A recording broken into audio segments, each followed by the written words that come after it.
It was a story of terror and an escape, a divorce in Connecticut that ended in a fiery inferno.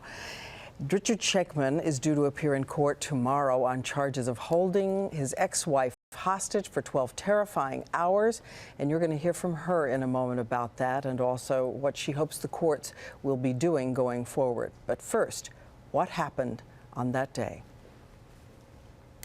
A horror, a nightmare. As Nancy Tyler is held hostage, her ex-husband Richard Schenkman talks. To me, a success. This would be the ultimate success. I get my 12 demands. Nancy walks out of here. The cops challenge me and try to take me, and 6 to 8 cops lose their life. And then of course I die. To me, that would be the ultimate success.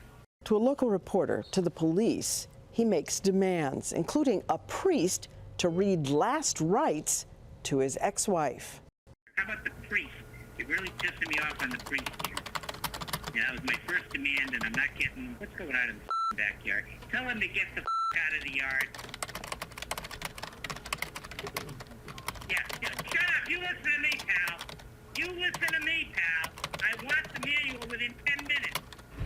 He tells the reporter he's prepared to lose his own life, in addition to taking the life of his ex-wife. I've lived in this house for 35 years. I'm leaving it in a body bag.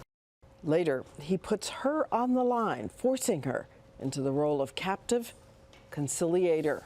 I don't want either of us to be hurt. I want both of us to come through this and move on. I don't want to take innocent people's lives.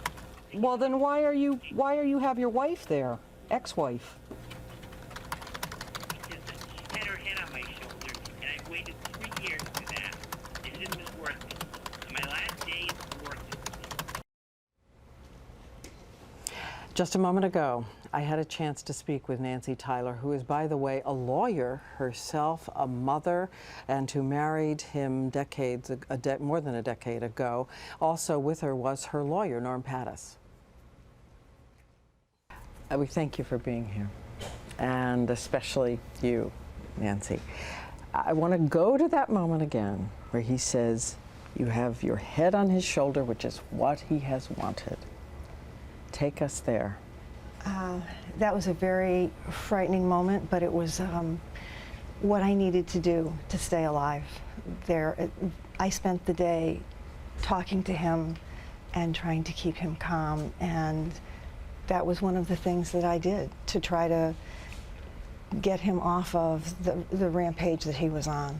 And I said what needed to be said. I think I said what I needed to say to survive, and I did what I needed to do to live. How sure were you that he intended to kill you? There was no doubt in my mind. There was no doubt in my mind. And by the end, when we hit about, I guess what was about the 12th hour, I was almost ready to let him do it, because I was exhausted. I guess the adrenaline just, it exhausts you. I couldn't stand up. I could barely walk by that point. And we had been through several countdowns where he had the gun to my head and was counting down to get the police to do something that they weren't doing, and making me beg for my life. And by the end, I just didn't think I could survive anymore. He had my head pressed to the desk with a gun at my temple, holding my head down, making me beg for something over the phone to the police. Several times, the priest to give me last rites because he felt I deserved last rites before I died, or to get the police to do something because he could monitor. He was monitoring what was going on outside. So if something happened outside that angered him, then we did a countdown, and it was terrifying, terrifying. And at one point, he says that he wants Skype because you were going to get married again. Yes. He wanted to communicate with the police by Skype because he wanted the judge who divorced us to remarry us, and he wanted the priest to be on the other end so that after the judge remarried us, the priest could give me last rites. How long has this been going on in your life?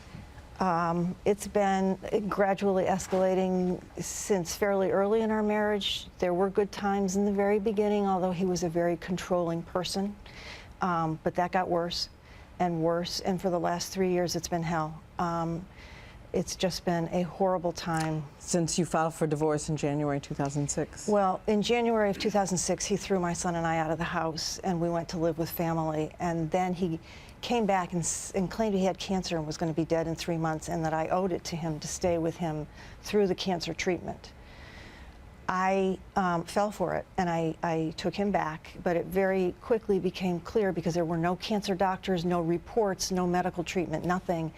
And his abuse, verbal abuse, became awful. And then I got a protective order and filed for a divorce. Mr. Pattis, you saw this? Yes.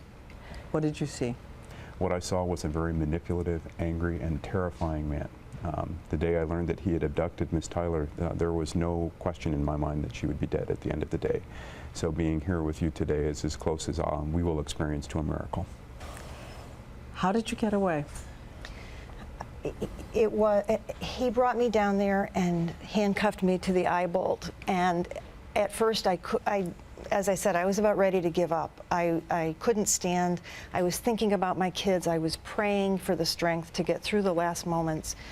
And I was using, at the same time, he was screaming about and counting down, starting the countdown. You know, she's going to be dead in 20 seconds. And I was trying to loosen the eye bolt. And once I got it loosened by using the leverage of the handcuff, then I could start twisting it. But I didn't know what I was going to do if I got loose. All day, he said the house was set to explode. He had propane pockets set up. He had motion detectors on the roof, so the skylights were of no use. He had all of the doors wired so that if anybody breached the doors, they would blow up. So I didn't know what I was going to do if I got the eye bolt out of the wall because I didn't know what door was safe. At that moment, it was either stay and die or go. And I yanked the bolt out of the wall. I ran out of the room, down the hall, and into another part of the basement because there was a door at the far end of the basement.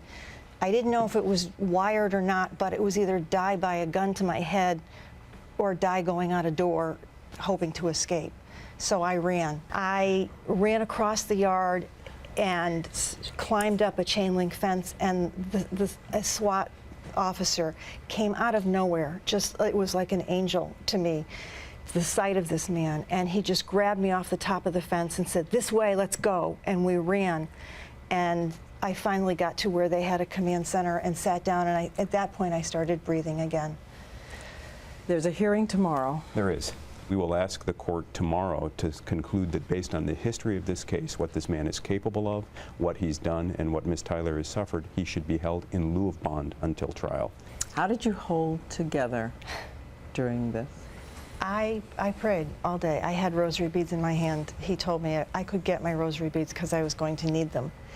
And as I was talking, I thought about my children, I thought about my family, and I knew what they were going through. And you know, at this point, all I want is for my children and myself to be safe. And I don't want any collateral damage from this. I just want to live. Thank you. Glad you're here. Thank you very much for having us. And Ms. Tyler said she knows that a lot of other people have not been as lucky as she to escape.